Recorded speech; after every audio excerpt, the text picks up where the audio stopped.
dengan yang minimalis seperti itu. Sementara yang mungkin menengah ke atas itu punya pilihan yang lebih banyak karena mereka bisa membayar lebih atau seperti itu, kurang lebih seperti itu, Pak. Ruang privat dan ruang publik ya. Iya. Ya. Oke.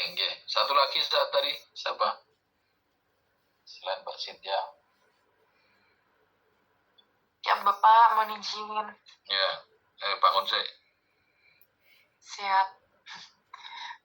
Mohon izin Bapak, kalau mohon izin, kalau di Banyuwangi itu mungkin kalau dikatakan perkotaan itu, kalau menurut kami mungkin belum perkotaan ya. Tapi kalau dari ujung ke ujung dari 25 kecamatan kan ada pusatnya yang di kota ini, yang di kecamatan kota ini. Itu perbedaannya yang paling mencolok kalau dilihat sekilas itu lebih ke ekonomi formal dan ekonomi formal yang versus dengan ekonomi informalnya, dimana terlihat jelas apabila yang di daerah kecamatan di daerah yang di selatan seperti itu sama yang di utara itu berbeda jauh, karena mungkin kalau yang di kota-kota ini lebih yang berizin itu lebih banyak daripada yang di daerah yang di selatan seperti itu, Bapak. Jadi ada ya paradok perkotaan itu terlihat ya di Banyuwangi sebenarnya. Siap, Bapak.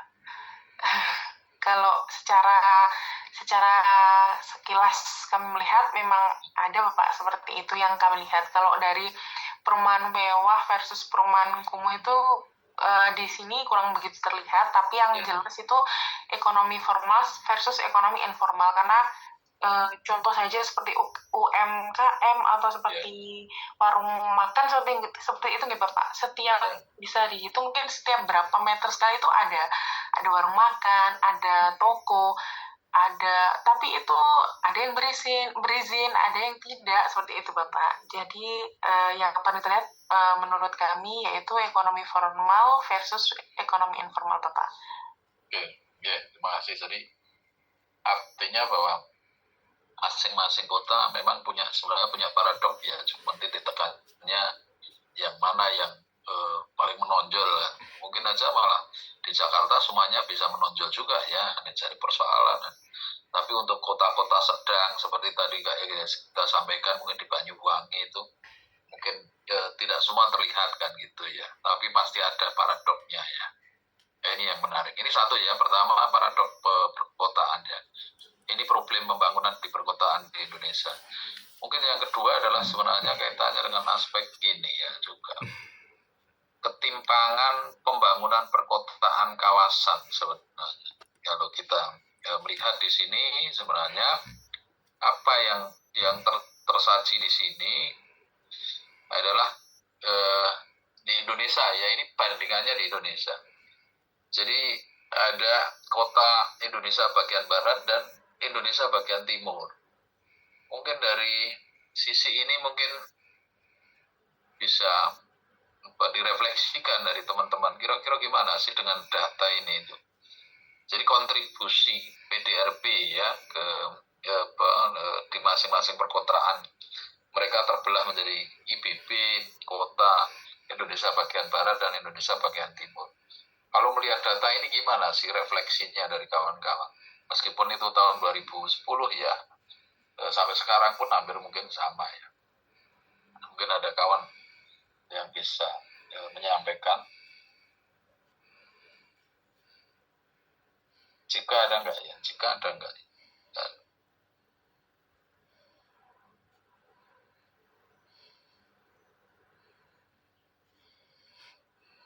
Elva Indah, ada enggak? Noris ya, monggo. Ada Pak Bin. Ya, Noris. Kalau saya lihat dari grafik ini ya, mungkin menurut saya nih timpangnya sangat jelas ya. Ya.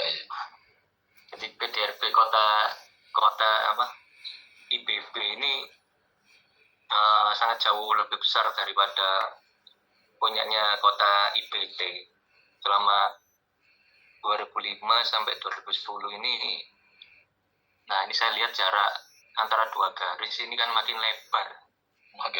Ya. Iya, artinya mungkin senjangan ekonomi mungkin antar kedua kawasan ini juga pasti semakin besar bergaris lurus. Jadi IPB ini kalau menurut saya ini kota IPB ini jadi ini ya pusat pertumbuhannya karena semakin ini gapnya jauh. Kalau Indonesia ini kota IPB ini tertinggal.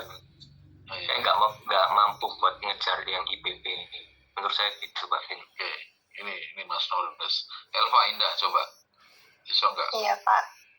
Saya izin berpendapat ini dari grafik ini sebenarnya berkaitan juga dengan pembahasan sebelumnya tentang perkotaan urbanisasi ya Pak ya, bahwa karena di bagian Indonesia bagian timur itu PDRB-nya itu rendah sehingga tidak menutup kemungkinan urbanisasi ke kota itu semakin besar. Bahkan tadi kan sudah Bapak tunjukkan ya kalau prediksi-prediksi di puluhan tahun ke depan itu akan semakin banyak karena memang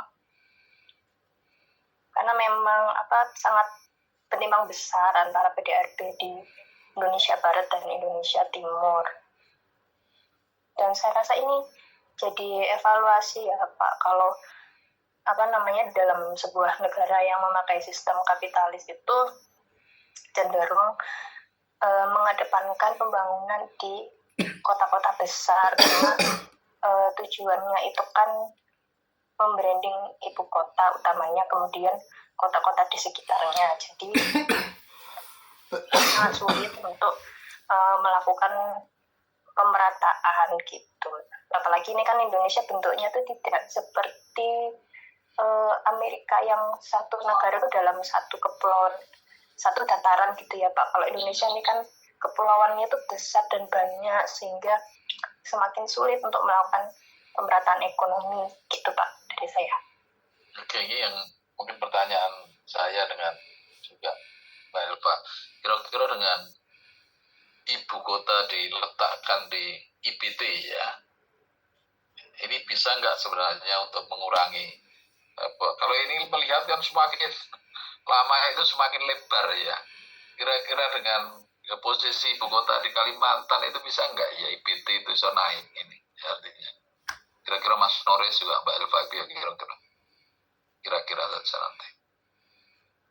Ya, kalau menurut saya tidak bisa mempengaruhi pemerataan PDRB di Indonesia Timur ya Pak, karena pertama pemerataan ekonomi itu faktornya bukan karena ibu kotanya berada di timur atau barat, tapi itu kan karena aktivitas ekonominya besarnya itu kan di wilayah Indonesia Barat. Jadi harusnya yang dilakukan pemerintah itu ya pada pos-pos struktural kayak industri, terus kemudian memanusiakan manusia yang ada di Indonesia Timur. Jadi tidak sekedar melakukan eksploitasi di sana. Kan banyaknya itu kan tambang di bagian Indonesia di bagian timur, tapi terus kemudian masyarakat sana itu tidak mendapatkan, tidak ikut merasakan hasil dari eksploitasi itu tadi. Makanya kesenjangan itu semakin banyak, PDRB-nya itu juga semakin jauh. Nah, jadi yang harusnya pemerintah lakukan itu membangun industri itu pertama, terus kemudian yang kedua infrastrukturnya itu juga dikembangkan, utamanya pendidikan. Jadi pendidikan dan kesehatan itu yang utama. Jadi dari situ langkah-langkah itu ya akan nantinya akan memperbaiki PDRB Indonesia Timur gitu. Jadi bukan memindah ibu kota gitu Pak. Oke, Mas Nores ya, jawabannya kira-kira nek ibu kota ini iso enggak sebagai daya tarik sehingga menaikkan ini ya, iso enggak kira-kira? Kalau saya sih optimis dulu Pak. Iya. Optimis dulu. Jadi mungkin kan ada ada upaya untuk mendorong IPT ini naik level, paling tidak mendekati IPB lah, karena kan mungkin dengan status ibu kota itu nantinya akan bisa menarik investasi, pembangunan infrastruktur, lalu aktivitas ekonominya itu akan bertambah garis lurus ya atas itu. Nah tapi ya tadi itu maksudnya semua itu kan bergantung pada itu tadi Pak. Jadi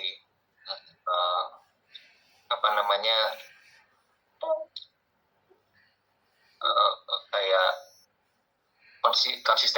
konsistensi sama komitmen dari pemerintah ini nantinya akan membawa ke IPT untuk menjadi untuk mendorong IPT untuk naik level itu ya dibutuhkan konsistensi dari pemerintah dan semua stakeholder juga. Jadi nanti lokomotif pertumbuhan IPT ini kan nanti bisa jalan dengan dijadikannya IPT sebagai ibu kota tadi. Penting mungkin dari kalau dari saya dari pola pikir yang ini dulu, yang yang positif dulu juga. Jadi nanti untuk mendukung IPT ya infrastruktur nanti pasti akan didukung juga. Ya, jadi ini memang salah satu sebenarnya kemarin dari IKN itu berdiri kan untuk mengurangi gap ini ya saja. Sebenarnya kan itu harapannya kan ya. Tapi apakah itu bisa terjadi atau enggak kita nggak tahu juga. Tapi harapannya sebenarnya untuk ini antara IPT sama IPB itu semakin nggak terlalu jauh gapnya. Kalau kita melihat data sampai hari ini juga ini terus naiknya luar biasa. Sementara ini datanya kecil sekali ya, pertumbuhan di IPT itu kecil sekali, sementara pertumbuhan kota IPB itu semakin tinggi sekali ya. Nah, harapannya mungkin kan ibu kota itu kan bisa naikkan ini ya. Cuman kita bisa lihat aja gimana perkembangan. Oke, ini ketimpangan ya, pembangunan perkotaan ada dua persoalan. Oke, kemudian yang ketiga adalah belum optimalnya peran kota sebagai pendorong pertumbuhan ekonomi regional. Itu juga sama juga ya, ini juga sama. Bahwa sebenarnya dari sisi analisa BPS ini kontribusi PDRB kota terhadap nasional menurut tipologi ya kotanya kemarin memang kita lihat bahwa yang memberi kontribusi yang paling tinggi itu sebenarnya kota besar kota besar ya. Kemudian juga kota metropolitan kota sedang kalau kita lihat di situ. Nah ini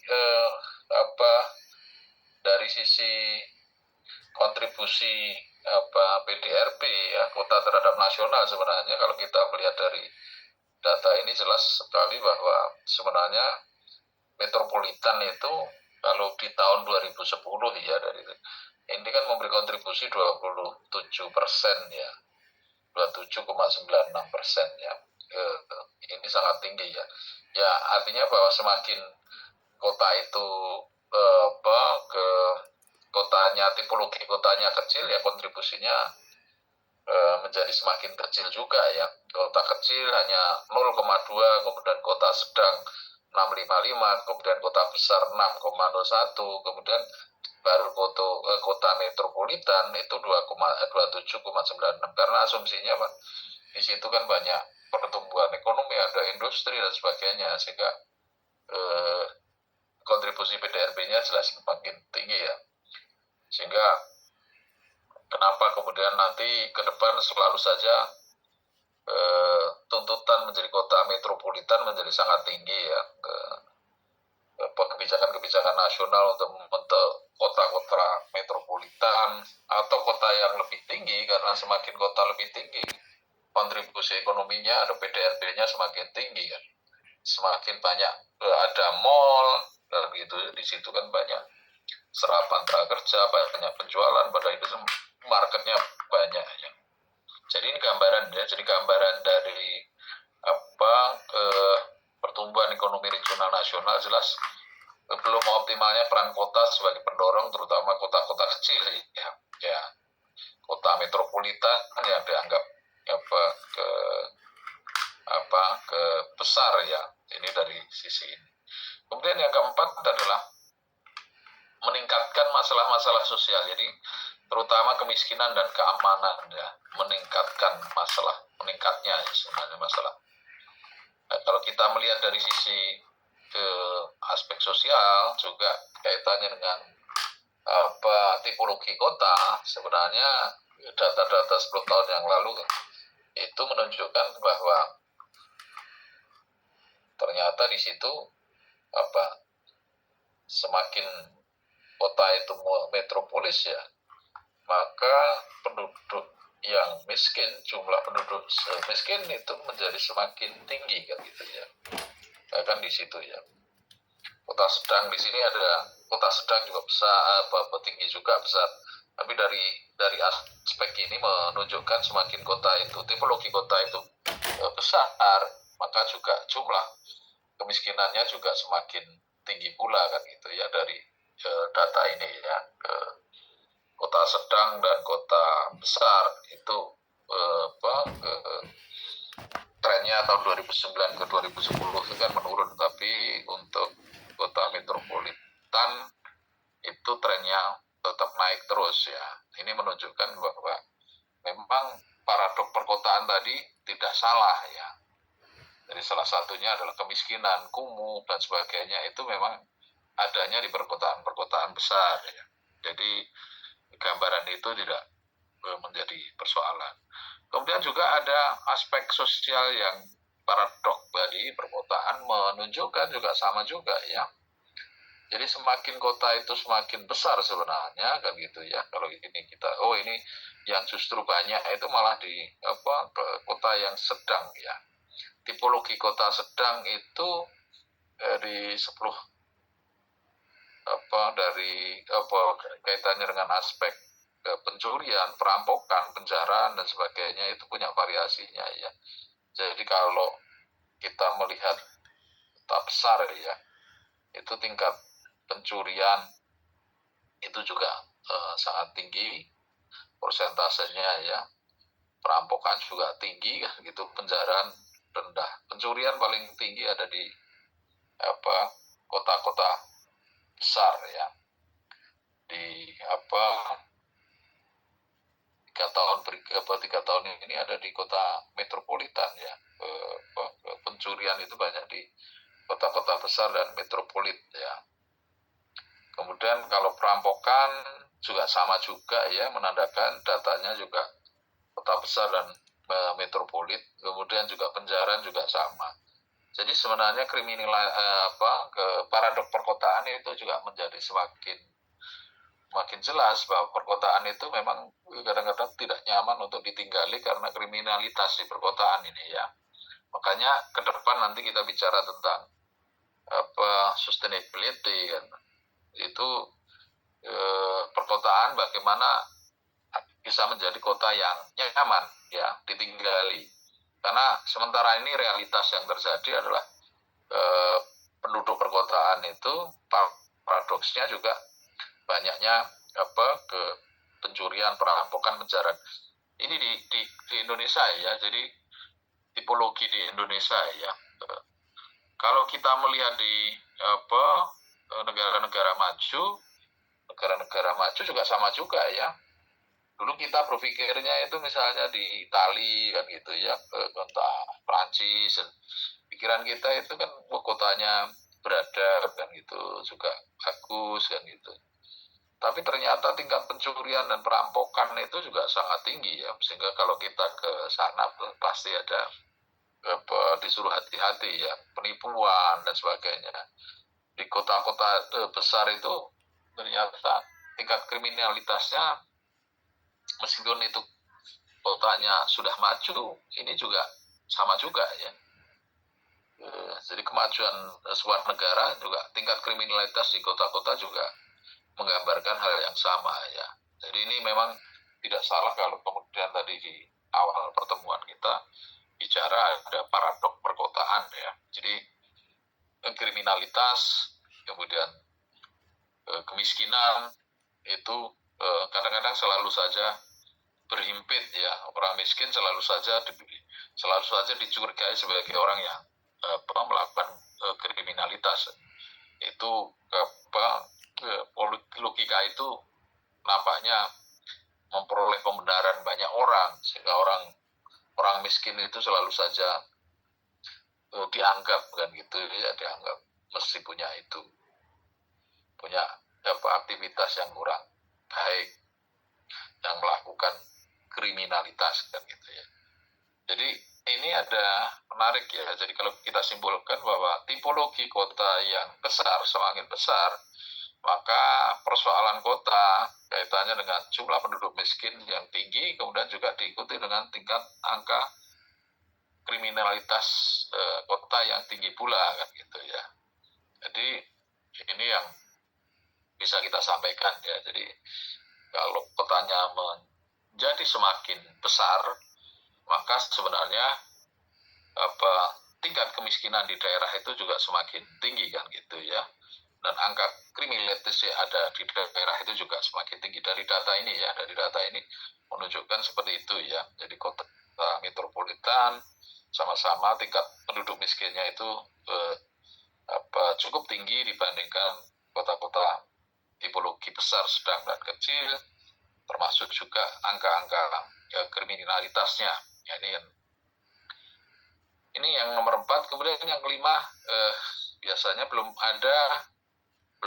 optimalnya pengembangan ekonomi lokal perkotaan, tadi sudah disampaikan ya sama Briarum ya.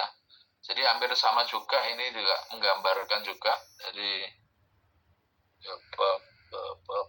UKM dan sebagainya itu nampaknya belum memberi kontribusi yang tinggi ya, terhadap PDRB dan sebagainya, ekonomi lokalnya ya. Ini gambaran-gambaran yang menunjukkan bahwa problem perkotaan itu juga ada kesulitan di dalam pengembangan UMKM ya, terutama di Indonesia, kalau UKM-nya di luar negeri itu sudah bagus sekali ya. Jadi kalau kita jalan-jalan ke Eropa misalnya, itu UKM kan tertata sekali ya, tidak seperti kita ya. Ini kita jauh masih harus belajar banyak. Oke, kemudian yang keenam, kaitannya dengan kuantitas dan kualitas sarapras belum dapat memenuhi kebutuhan warga kota ya. Ya ini